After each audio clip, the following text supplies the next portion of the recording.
फिर राकेश जी ने बोला पीछे बैठ जा, तो मैं पीछे बैठ गई बेबी को लेके। बेबी उठा और बेबी पूछने लगा कि अरे आज हम कहाँ जा रहे हैं। इकट्ठे होते हैं तो माहौल ही कुछ और हो जाता है, पर हमें तो कोई पूछ ही नहीं रहा। और आज लंच में कुछ स्पेशल बनने वाला था। आज बना रही थी भाभी आलू प्याज के पराठे, और इधर दीदी ने दही में चीनी डालकर जेठ जी को खिलाया और उनकी हैप्पी जर्नी के लिए। ज़्यादा रास्ता बचा नहीं था तो सभी एंजॉय कर। फिर जेठ जी ने वेरिफिकेशन के लिए पास के बाद एंट्री का टाइम हो चुका था और जेठ जी ने ट्रॉली में अपना सारा और बाय बाय की। और फिर वो वैक्सीनेशन के नेक्स्ट डे ही घर से कॉल आया कि जेठ जी की क्रोएशिया की टिकट आ चुकी है, इसलिए हमें अर्जेंटली निकलना पड़ा। राकेश जी ने कैब की और मैंने फटाफट पैकिंग की। जैसे ही देखा कैब नीचे आ गई है तो हम नीचे गए। राकेश जी ने बैग वैग रखे और ड्राइवर ने अपनी कार वार साफ़ की। और फिर बेबी सो रहा था तो मैंने सोचा मैं बैठ ही जाती हूँ।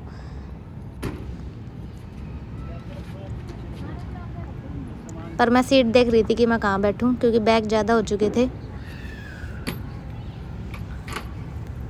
फिर राकेश जी ने बोला पीछे बैठ जा, तो मैं पीछे बैठ गई बेबी को लेके, पर बेबी शायद जाग ही रहा था।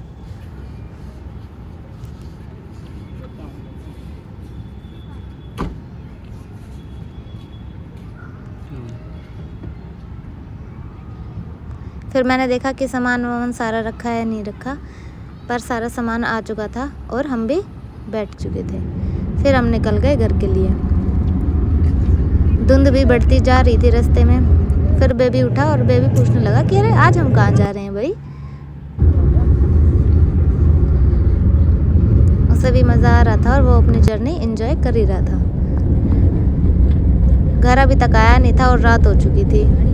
धुंध भी बढ़ती जा रही थी तो ड्राइवर भी धीरे धीरे ही चला रहा था। फाइनली हम भिवानी पहुंच चुके थे और पहुंचा तो भाई वहाँ का तो नज़ारा ही कुछ और था। आफ्टर 3 आवर हम घर पहुंच चुके थे। फिर राकेश जी ने कैब से बैग उतारे। घर का माहौल भी कुछ और ही था, क्योंकि फैमिली मेम्बर्स में सभी इकट्ठे हो चुके थे, और जब सब इकट्ठे होते हैं तो माहौल ही कुछ और हो जाता है। पर हमें तो कोई पूछ ही नहीं रहा था, सब बेबी के साथ ही बिजी थे, क्योंकि बेबी 2 महीने बाद अपने ताऊ जी, बुआ जी और घर वालों से सभी से मिल रहा था। बच्चे भी सभी इधर उधर घूम ही रहे थे। इतना खुशी का माहौल था, बहुत ही ज़्यादा। जेठ जी को नेक्स्ट डे रात को निकलना था। फिर नेक्स्ट डे सभी मॉर्निंग में लेट ही उठे थे और मैं सबके लिए चाय बना रही थी। और इधर सभी बच्चे और छोटू बेबी भी अपने बड़े पापा के साथ अपना टाइम स्पेंड कर रहे थे।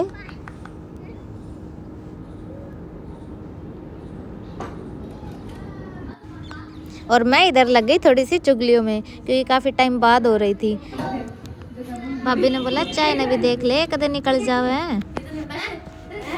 चाय बना के सबको दी और सभी ने चाय एंजॉय की।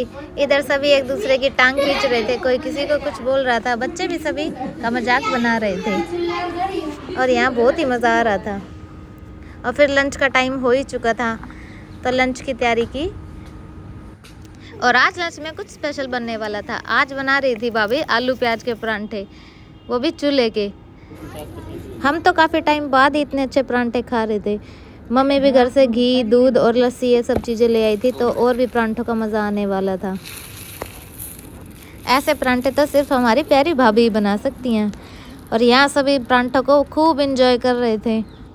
सभी ने खा लिया था और फिर बारी आई हमारी, और हमने तो भैया फिर जो मज़े लिए इन परांठों के, हमने तो शाम तक का पेट इन्हीं में भर लिया। शाम हुई और हमने बनाए तिल के लड्डू, जो जेठ जी को बहुत ही पसंद है। टाइम थोड़ा कम था तो हमने इंस्टेंट वाले तिल के लड्डू बनाए उनके लिए। सभी ने लड्डू एंजॉय किए।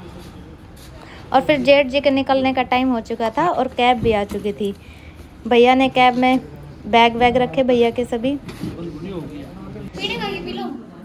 जेठ जी सभी से 1 साल बाद मिलने वाले थे, तो सभी उनसे मिलने के लिए आ चुके थे। घर के आसपास जितने भी लोग रहते थे वो भी आ गए और उनके दोस्त वगैरह भी आ गए। लेडीज सभी एक दूसरे से बात कर रही थी कि उनको एयरपोर्ट छोड़ने कौन कौन जा रहा है।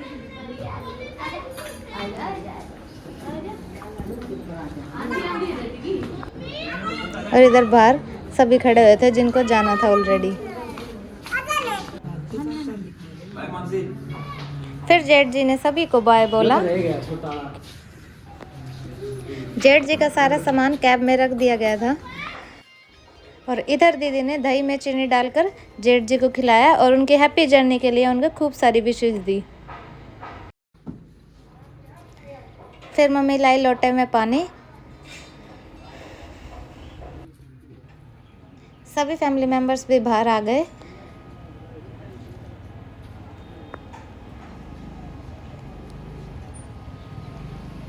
और जिन जिन को साथ में जाना था वो सब बैठने के लिए रेडी हो गए। इधर मम्मी ने लोटे से पानी डाला।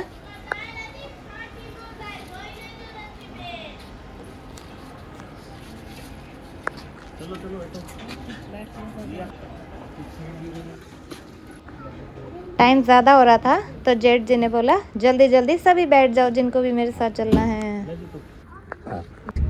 सभी बैठ गए थे और एयरपोर्ट के लिए निकल गए। बैठे बैठे ज़्यादा देर हो चुकी थी तो ड्राइवर ने सीएनजी भरवाई और इधर सभी ने चाय वाय एंजॉय की। बच्चे भी इधर इधर ही घूम ही रहे थे। दोबारा गाड़ी में बैठे और निकल गए। ज़्यादा रास्ता बचा नहीं था तो सभी एंजॉय कर रहे थे अपने रूट को। धुंध भी बहुत ज़्यादा ही थी। आफ्टर 4 आवर सभी बैठ के थक चुके थे और फाइनली एयरपोर्ट पहुंच चुके थे। जेठ जी ने बोला अरे जल्दी जल्दी चलो कहीं तुम्हारे चक्कर में मेरी फ़्लाइट ना निकल जाए। सब ने बोला फ़्लाइट चेक तो करो कि फ़्लाइट की टाइमिंग है क्या। टाइमिंग चेक की तो देखा फ़्लाइट तो 2 घंटे लेट थी और उनको 4 घंटे पहले एंट्री करनी होती है फ़्लाइट के लिए। तो फ़्लाइट 2 घंटे लेट थी इसलिए उन्होंने बोला तुम एयरपोर्ट को एंजॉय करो और मैं अपना इम्पोर्टेंट काम पूरा कर लेता हूँ। टाइम हो चुका था रात के 3:30 पर यहाँ तो किसी की भी आंखों में नींद ही नहीं थी। उसके बाद जेठ जी ने करेंसी एक्सचेंज कराई, Indian currency to euro currency. Euro currency का रेट चेक किया तो रेट था 95.80, इसलिए हमको ज़्यादा पैसों के बदले कम यूरो की मात्रा मिली। और यहाँ तो भैया हर करेंसी के खजाने को लेके बैठा हुआ था पर हमें तो ये कुछ भी नहीं दिखा रहा था। फिर जेठ जी ने वेरिफिकेशन के लिए पासपोर्ट, वीज़ा और पैन कार्ड दिया और वेरीफाई कराया और फिर पैसे दिए और यूरो लिए। फिर सभी ने जेठ जी के साथ फ़ोटो शूट कराया।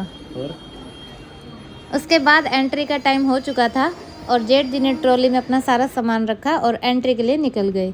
हम उनको दूसरी तरफ बाय बाय करने के लिए वेट कर रहे थे और धीरे धीरे वो हमसे दूर जाते जा रहे थे पर सब अंदर ही अंदर खुशी के साथ दुखी भी थे। और उनका नंबर आ गया था तो उन्होंने एंट्री की और फिर उन्होंने कहा कि चलो मिलते हैं 1 साल बाद।